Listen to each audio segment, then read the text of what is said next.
Dennis from Roost Vans here, and today I'm going to be talking about how we go over with our clients their power needs and define what type of power system to design for them. So Roost Vans has been around for quite a few years now. We work hard to take a pretty simple approach to power needs and not go overboard if we don't need to. There's a lot of great product out there, but ultimately there's also a lot of money that you could spend on it unnecessarily. So the way I look at power systems is you have a cup, and that cup is full of water, and that's your battery. You also have a drain out the cup. Those are your loads. And you need to recharge that battery. So ultimately, what you end up doing is recharging it with either solar, shore power, or engine power. And those three types of power options are all really quite valuable. They have their positives and their negatives, and I'll go over those now. So with solar power, then it's a great system, but ultimately price per watt tends to make it the third best choice. Engine power is always there and always available, which has made it our second best choice. And shore power, just due to the nature of how powerful it can charge, makes it the first best choice, and the fact that you could charge constantly off of the grid.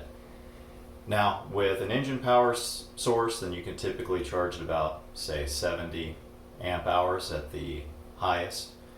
Shore power is going to be about the same, and depending on your solar array, then you're going to be getting more than likely a typical camper van style solar charging is going to be anywhere between 15 and 30.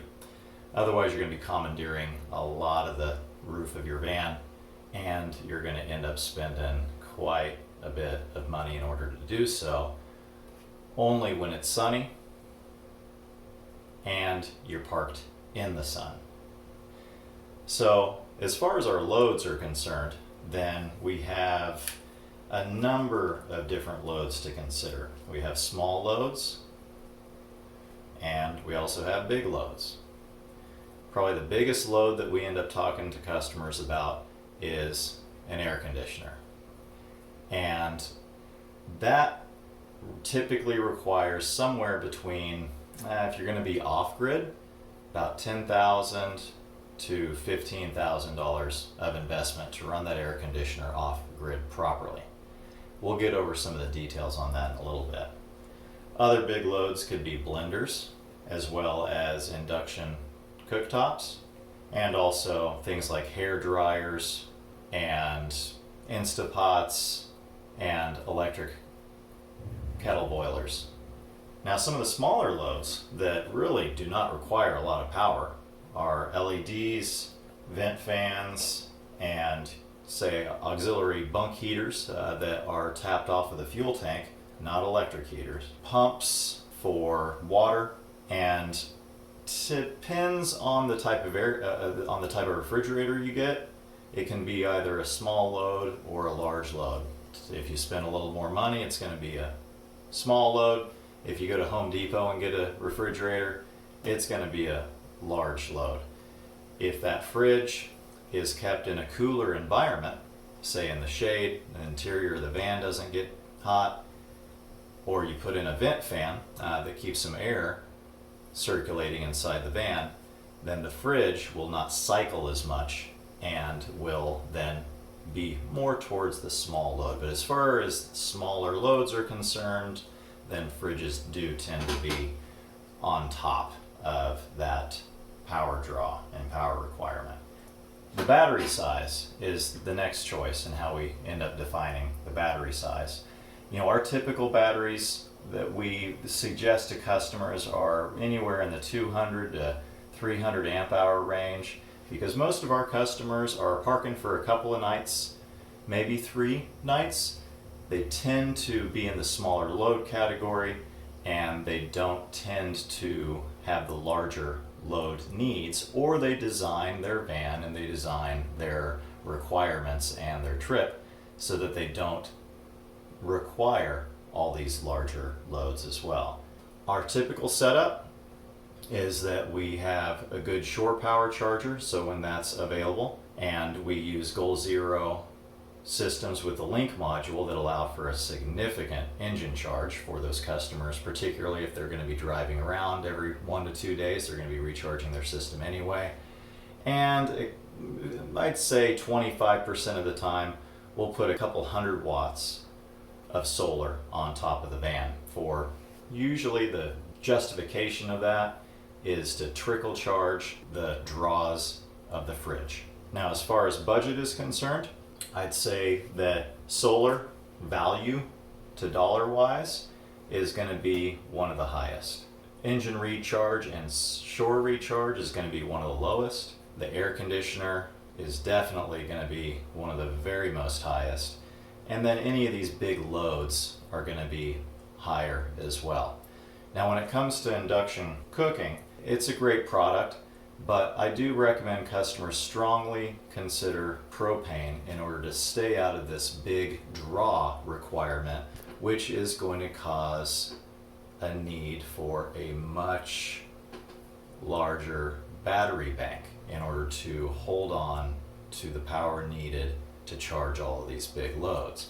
And that larger power bank could get anywhere between 400 on the small side, even up to 600 on the large side.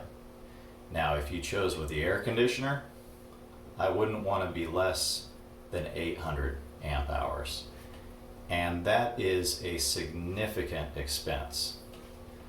Most of our customers come to Roost Vans because they like our value, they like our product, and they like that we take a good look at the budget and give them the best bang for the buck with good quality material.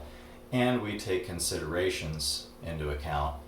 Do you really need the air conditioner? Now, here's the thing, if you do really need the air conditioner, then what we end up doing is we wire that air conditioner to be only powered directly off of the shore power, also known as park power, and we bypass the battery needs entirely. What that allows us to do is give an air conditioner for a cheaper price and have unlimited air conditioner usage when it's powered off of shore power. Even with an 800 amp hour battery system, that's again going to be costing you to $10,000 to $15,000 extra dollars, then that air conditioner is only going to be running for about 8 hours, maybe 10. Again, depending on how hot it is outside, how well your van is insulated, and if you're parked in the sun. There's a lot of factors there, but a good rule of thumb is about 8 to 10 hours.